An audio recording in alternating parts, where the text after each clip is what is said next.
Hi అండి. ఈరోజు నేను తయారు చేసేది పుదీనా, కరివేపాకు, కొత్తిమీర కలిపి నిలవ పచ్చడి ఎలా తయారు చేస్తారో చూద్దాం. కొన్ని పుదీనా కడిగి ఓ చిన్న బేసన్ తీసుకున్నాను. ఈ బేసన్ తీసుకున్నాను. అదే లెవెల్లో కరివేపాకు, కొత్తిమీర మెత్తగా ఇది ఉంటుంది కాబట్టి కొంచెం లోపల కనిపిస్తుంది. సేమ్ అండి, 3 సేమ్ తీసుకున్నాను. దీంట్లోకి 1 కప్పు నూనె, ఒక నిమ్మకాయ కన్నా ఎక్కువగా చింతపండు తీసుకొని వేడి నీళ్ళలో తడిపి గుజ్జు చేసుకున్నాను. ఒక బెల్లం, చిన్న గడ్డ, కావాలంటే కొంచెం ఎక్కువ వేసుకోవచ్చు అండి, తీపి తినేవాళ్ళు వేసుకోవచ్చు. నేను కొంచెం వేస్తున్నాను. దీంట్లో పోపు దినుసులు ఆవాలు, మెంతులు అండి, మిరపకాయ, ఇంగువ. మెంతులు ఆవాలు వేయించిన పొడి 2 స్పూన్లు, కారం 3 స్పూన్లు, 2 స్పూన్ల ఉప్పు అండి. ఇవి మెంతుల పొడి వేసుకోవచ్చు, కానీ మిగతావన్నీ మనం తినే కారాన్ని బట్టి వేసుకోవాలండి. కరెక్ట్ కొలతలు అంటే కరెక్ట్ కొలతలే, కానీ ఎవరు ఎంత తింటారో తెలియదు కదా. కొంచెం నూనె వేసుకున్నాను. నూనె వేడెక్కగానే కరివేపాకు వేసుకొని 3 ఆకులు వేయించుకొని, ఇవ్వండి 3 ఆకులు వేయించుకొని పేస్ట్ లాగా చేసుకోవాలండి.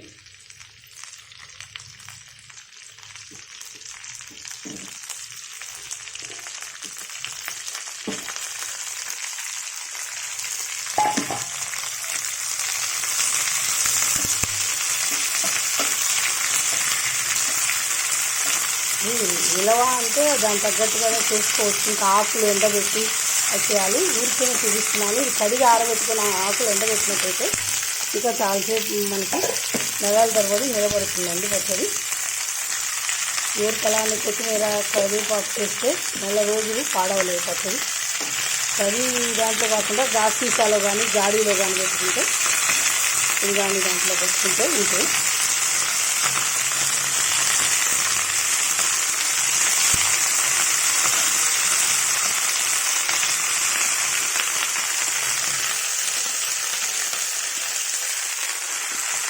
మూడు వేసేసాను.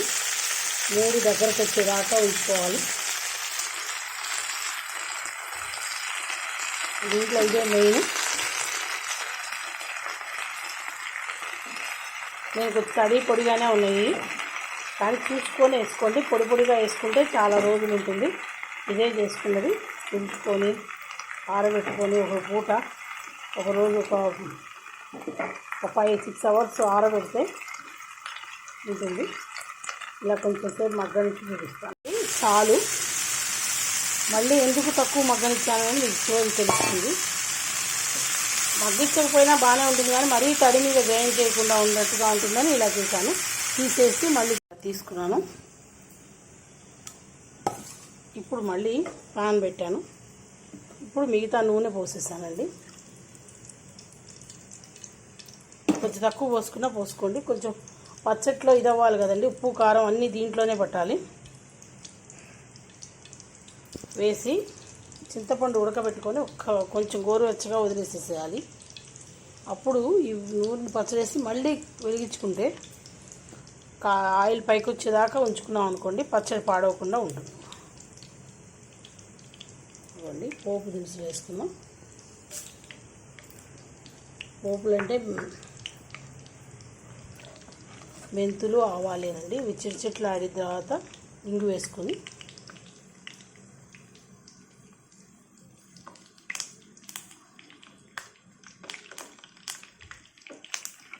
మెంతులు పొడేసాను, మెంతులు చేస్తున్నాను అండి. చాలా బాగుంటుంది. మెంతులు ఆవాలు వేయించిన మనం కొత్తిమీర కారం, కొత్తిమీర పచ్చడిని, కరివేపాకు పచ్చడిని, పుదీనా పచ్చడిని చేసుకుంటూనే ఉంటాం. అలానే కారం పోసి చేసినట్టు అంత క్యాజువల్గా అందరికీ తెలిసిన పచ్చడేనండి ఇది. ఇంగు వేసుకున్నాం. ఇక్కడ వెల్లుల్లిపాయలు వేసుకోవచ్చండి వేసుకునేవాళ్ళు. నేను ఇంగు వేస్తున్నాను. ఇంగు వద్దనుకున్న వాళ్ళు వెల్లుల్లిపాయలు వేసుకోవచ్చు. ఇదిగోండి, ఇప్పుడు వేగిన దాంట్లో పులుసు పోసుకున్నాను. ఇప్పుడు సిమ్లో పెట్టాలండి, అంత తడిపోవాలి కదా. బెల్లం కూడా వేసేస్తాను. ఇప్పుడు తడిపోయి ఆయిల్ మిగులుతుంది.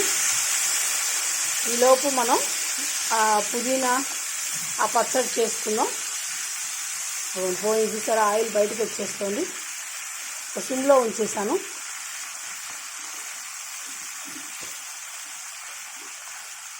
ఉప్పు చూసుకొని వేసుకోండి, చెప్పాను కదా కొంచెం తగ్గుతుందని. చూసుకొని వేసుకోండి. ఎట్లా బాగా వస్తుంది చూసారా, ఉడకబెట్టాలి అట్లా ఆయిల్లో ఉడికితే ఇంగు వాసనతో పులుసు. బెల్లం వేసాం కదా చిన్నది, ఇంకొంచెం వేసుకుంటే దాదాపు నిమ్మకాయ అంత బెల్లం ఇంకొంచెం ఎక్కువైనా వేసుకోవచ్చండి, చాలా బాగుంటుంది. మా ఇంట్లో షుగర్ వాళ్ళు ఉన్నారు కాబట్టి నేను తక్కువ వేస్తున్నాను. మీరు ఇంకొంచెం వేసుకోవచ్చు, తినేవాళ్ళు వేసుకుంటేనే బాగుంటుంది అసలు పచ్చడి.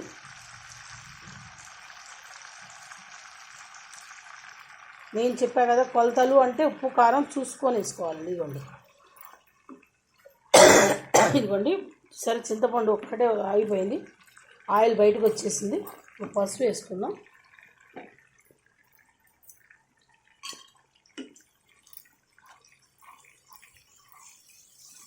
బంద్ చేసేసానండి స్టవ్. ఇప్పుడు ఆ పచ్చడి చేసి దీంట్లో వేద్దామండి.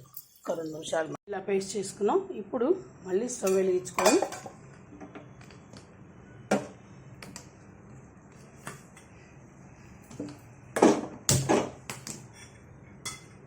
ఉప్పు, కారం,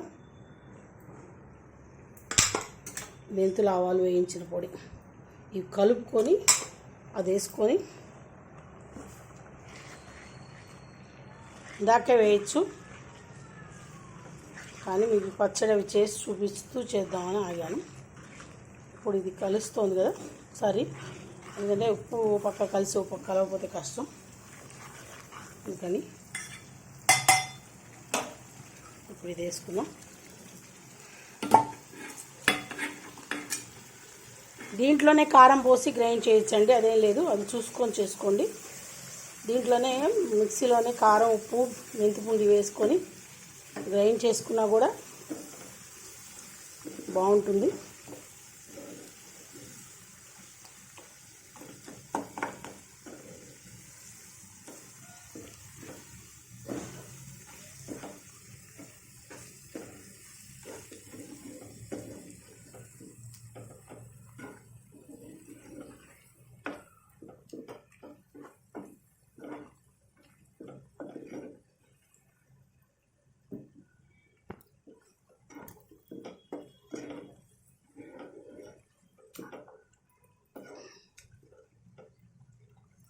ఒక 10 minutes ఉంచుదామండి. దీంట్లో ఇప్పుడు ఆల్రెడీ పోపు వేసేసాం మనం, మెంతులు ఆవాలు మింగుతో. ఒక 2 minutes ఆయిల్ ఎట్లా బయటకు వస్తుంది చూడండి, అట్లా రావాలి. వచ్చిన తర్వాత తీసేసుకున్నాం, అవుట్ చేసేసుకున్నాం. ఇంకా ఇట్లా చాలు, అంతేనండి. స్టవ్ బంద్ చేసేసాను. కొత్తిమీర, కరివేపాకు, పుదీనా, నిలవ పచ్చడి ట్రై చేయండి, టేస్ట్ చేయండి, తయారు చేసి ఎలా ఉందో కామెంట్ చేయండి. Please like, share, comment, subscribe to Bhargava Sharma బ్రాహ్మణ వంటలు. నమస్తే.